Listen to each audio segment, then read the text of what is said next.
로마서 11장 26절 그리하여 온 이스라엘이 구원을 받으리라. 기록된 바 구원자가 시온에서 오사 야곱에게서 경건하지 않은 것을 돌이키시겠고. 로마서 11장 27절 내가 그들의 죄를 없이 할 때에 그들에게 이루어질 내 언약이 이것이라 함과 같으니라. 바울의 이 두 절의 말씀은 이사야서 59장 20절에 여호와의 말씀이니라. 구속자가 시온에 임하여 야곱의 자손 가운데서 죄가를 떠나는 자에게 임하리라는 말씀을 인용한 거죠. 바울은 먼저 온 이스라엘이 구원을 받을 거라고 이야기하는데 여기서 온 이스라엘은 뭘 의미할까요? 모든 유대인을 이야기할까요? 그렇다고 하면 구원의 대상을 유대인이라는 혈통에 중점을 두거나 한정하는 거니까 너무 차별적이고 편협하다고 할 수 있겠죠.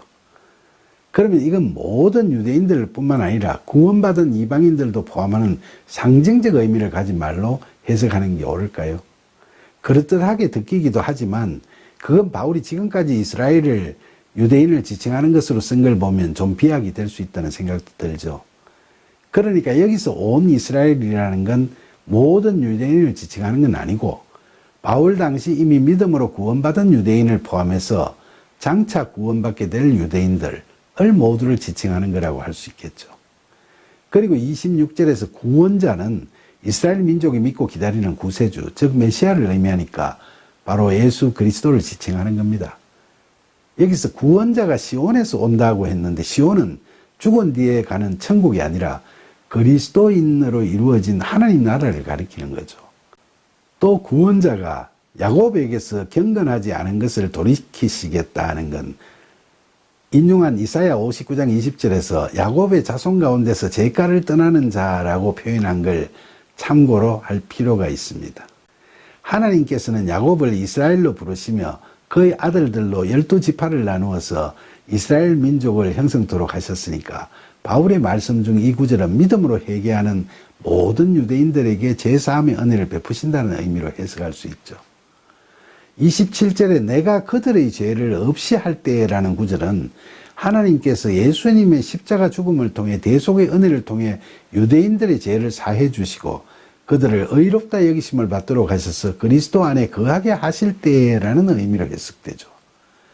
그리고 그들에게 이루어질 내 언약이 이것이라고 하는 구절은 믿는 유대인들이 그리스도 안에 거하면서 죄에서 자유롭게 되고 성령의 열매들을 맺어 나가는 하나님 나라의 백성으로서의 삶, 즉 구원의 기쁨을 누리라는 것이 바로 하나님께서 그들에게 하신 언약이라는 말씀입니다.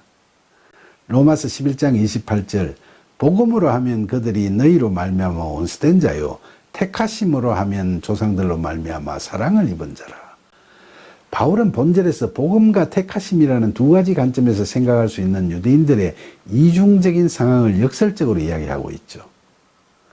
바울은 유대인들이 복음을 전하신 예수님을 십자가에서 죽으시게 하고 복음을 믿는 그리스도인들을 미워하면서 복음을 거부하기 때문에 하나님과 적대 관계가 형성되어 있지만은 역설적으로 그들은 하나님께서 아브라함을 포함한 그들의 믿음의 조상들과 맺은 언약이 있고 신실하신 하나님께서는 그 언약을 반드시 성취하시기 때문에 비록 바울 당시에 이스라엘이 불순종의 상태에 있다 하더라도 하나님의 언약은 폐기될 수 없다는 거죠. 그러니까 신실하신 하나님의 포기하지 않으시는 그 사랑에서 그들을 끊을 수 없다는 겁니다. 로마서 11장 29절 하나님의 은사와 부르심에는 후회하심이 없느니라. 바울은 이 말씀에서 헬라어로 하나님의 은사는 타 카리스마타 그리고 부르심은 헤 클레시스라고 관사를 붙여서 아주 특별한 그 은사, 그 부르심이라고 표현을 했죠.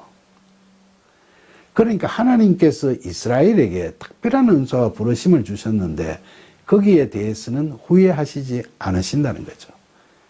이건 선택된 민족으로서 이스라엘이 갖는 특권이라고도 할 수 있는데 거기에는 하나님의 특별하신 목적이 있죠. 결국 하나님께서는 유대인뿐만 아니라 이방인을 포함한 모든 사람들을 대상으로 구원 섭리를 이루시기 위해서 특별히 이스라엘을 도구로 택하셨다는 겁니다. 신구약 성경을 보면 이건 부정할 수 없는 사실이죠. 그렇기 때문에 바울은 하나님의 은사와 부르심에는 후회하심이 없다는 겁니다.